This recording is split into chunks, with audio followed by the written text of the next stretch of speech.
Hello प्यारे बच्चों, मेरे चैनल में आप सभी का बहुत बहुत स्वागत है। तो बच्चों, इस वीडियो में हम राजस्थान बोर्ड की कक्षा 8वीं की हिंदी की बुक है, इसका पार्ट 9 है जहाँ का पहिया। इसके क्वेश्चन आंसर हम इस वीडियो में सॉल्व करेंगे। तो चलिए बच्चों, वीडियो शुरू करते हैं। तो पहले दिया है जंजीरें। प्रश्न क्रमांक 1 है, ये खालिस्तान है, ऐसे देश देश करके। उन जंजीरों को तोड़ने का जिनमें वे जकड़े हुए हैं, कोई ना कोई तरीका लोग निकाल ही लेते हैं। आपके विचार से लेखक जंजीरों द्वारा किन समस्याओं की ओर इशारा कर रहा है? तो इसका उत्तर है बच्चों, लेखक ने उन समस्याओं की ओर इशारा किया है जिनमें महिलाएं पुरुषों द्वारा थोपे गए दायरों के अंतर्गत रोज़मर्रा की घिसी पिटी ज़िंदगी जीने के लिए विवश है। मतलब नियम बना दिए गए हैं कि महिलाओं को ये करना है और उससे आगे वह कोई महिलाओं को निकलने नहीं देते हैं। जैसे कि पहले पुराने ज़माने में ये बोलते थे महिलाओं का काम केवल खाना बनाना ही है और घर गृहस्थी संभालना है, लेकिन आज हमारी देश की महिलाएं घर गृहस्थी के साथ में, परिवार के साथ में नौकरी भी कर रही हैं, काम धंधे भी कर रही हैं, बिजनेस भी कर रही हैं, यहाँ तक कि हमारी महिलाएं देश भी संभाल रही हैं, है ना। वे अपना स्वतंत्र निर्णय नहीं ले पाती हैं। अगर उन्हें कोई निर्णय लेना है खुद के लिए तो नहीं ले पाती हैं। उदाहरण के लिए तमिलनाडु के जिला पुडुकोट्टई में महिलाओं रूढ़िवादिता, पिछड़ेपन के कारण बंधन पूर्व जीवन बिता रही थी। इन्हीं बंधनों को लेखक ने जंजीरें माना है। प्रश्न क्रमांक 2 है बच्चों, क्या आप लेखक की इस बात से सहमत हैं? अपने उत्तर का कारण भी बताइए।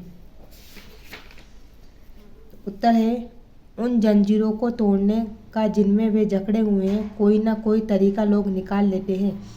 लेखक के इस कथन से हम पूरी तरह सहमत हैं। इसका कारण यह है कि तमिलनाडु का पुडुकोट्टई में अत्यंत पिछड़ा जिला है, जहाँ की महिलाएं रूढ़िवादिता व पुरुष प्रधान समाज की जंजीरों में जकड़ी हुई थी। लेकिन साइकिल चलाने से उनके जीवन में इतना परिवर्तन आया कि उनका जीवन ही बदल गया।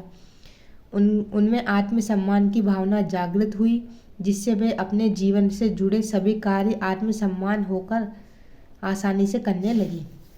यानी कि साइकिल चलाने से क्या हो गया, उनमें हिम्मत आ गई, ठीक है, कि हम भी यह काम कर सकते हैं। साइकिल चलाना उनकी आज़ादी का प्रतीक बन गया। अब नेक्स्ट है पहिया।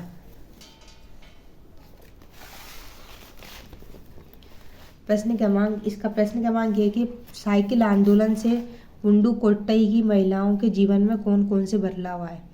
तो उत्तर है बच्चों, साइकिल आंदोलन से पुडुकोट्टई की महिलाओं में ये बदलाव आए। नंबर 1, वहाँ की स्त्रियों में आत्मसम्मान की भावना जागृत हुई, ठीक है, आत्मसम्मान की भावना जागृत हुई। नंबर 2, वे रूढ़िवादिता व पुरुष द्वारा थोपे गए रोजमर्रा के घिसे पिटे दायरों से बाहर निकली। मतलब उनका काम अब घर गृहस्थी से रहकर भी कुछ बाहर करने का हो गया। नंबर 3, साइकिल चलाना सीखने से उन्हें आत्मनिर्भर बनने का मौका मिला। अब उन्हें कहीं भी जाने हेतु किसी के सहारे की आवश्यकता नहीं रही।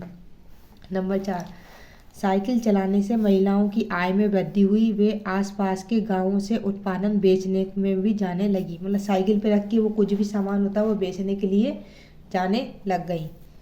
नंबर 5 है, साइकिल चलाने से महिलाओं के समय की भी बचत होने लगी, जिससे वे अपना सामान बेचने पर अधिक ध्यान केंद्रित करने लगी और उन्हें आराम करने का भी समय मिल जाता था या मिल गया, ठीक है। नंबर 6, साइकिल से घरेलू कार्यों को करने में भी महिलाएं सक्षम हो गई, जैसे घरेलू सामान लाना, बच्चों को ले जाना, पानी आदि दूर से भरकर लाना। नंबर 7, सबसे महत्वपूर्ण बात वे साइकिल को अपनी आज़ादी का प्रतीक मानने लगी। अब इसी का ही प्रश्न क्रमांक 2 है, शुरुआत में पुरुषों ने इस आंदोलन का विरोध किया, परंतु आर साइकिल्स के मालिक ने इसका समर्थन किया। क्यों? उत्तर है, जब स्त्रियों ने बड़ी संख्या में साइकिल चलाना सीखना शुरू किया तो पुरुषों ने इसका विरोध किया, क्योंकि उन्हें इस बात का डर था कि इससे नारी समाज में जागृति आ जाएगी। इस दृष्टि से उन पर कई प्रकार के व्यंग भी किए गए, व्यंग यानी मजाक, ठीक है।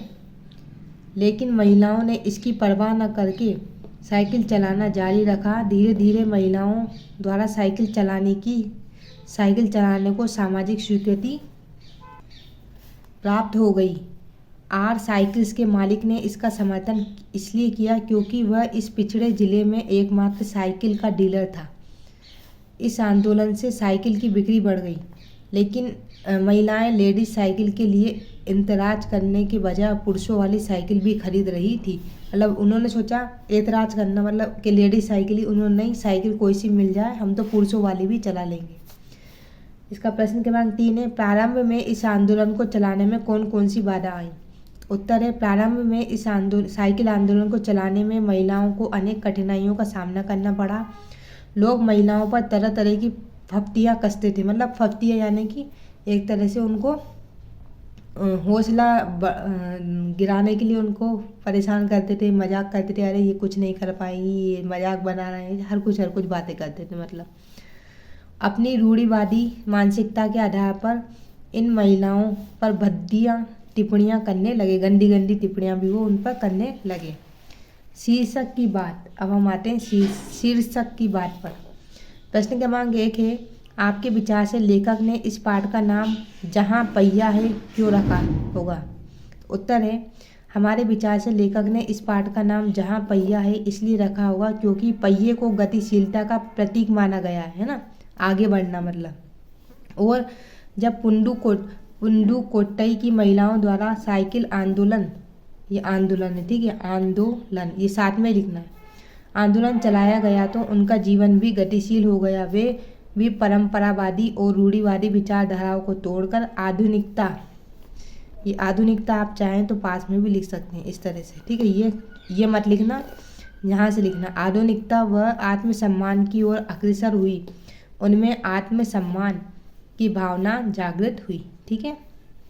प्रश्न क्रमांक 2 है, अपने मन से इस पाठ का कोई दूसरा शीर्षक समझाइए। अपने दिए हुए शीर्षक के पक्ष पर तर्क कीजिए। हमारे मन से इस पाठ का दूसरा शीर्षक, सुनहरे पिछड़े पुंडुकोट्टई नामक स्थान के महिला के समाज में ऐसी जागृति आई कि वे अपनी रूढ़िवादी परंपराओं को तोड़कर आगे बढ़ी और उनके दिन फिर गए, मतलब दिन चेंज हो गए। वे साइकिल पर सवार होकर आज़ादी से घूमने लगी और अपने आप में पूर्णतः आत्मनिर्भर होकर अपना काम स्वयं करने लगी। इस तरह से बच्चों ये पाठ यहीं होता है समाप्त। उम्मीद करती हूँ मैं आपको मेरी वीडियो पसंद आई होगी। वीडियो थोड़ी सी भी अच्छी लगे तो लाइक जरूर करना, चैनल पर नए हैं तो प्लीज़ चैनल को सब्सक्राइब करना नहीं भूलना। मिलते हैं नेक्स्ट वीडियो में, तब तक के लिए धन्यवाद।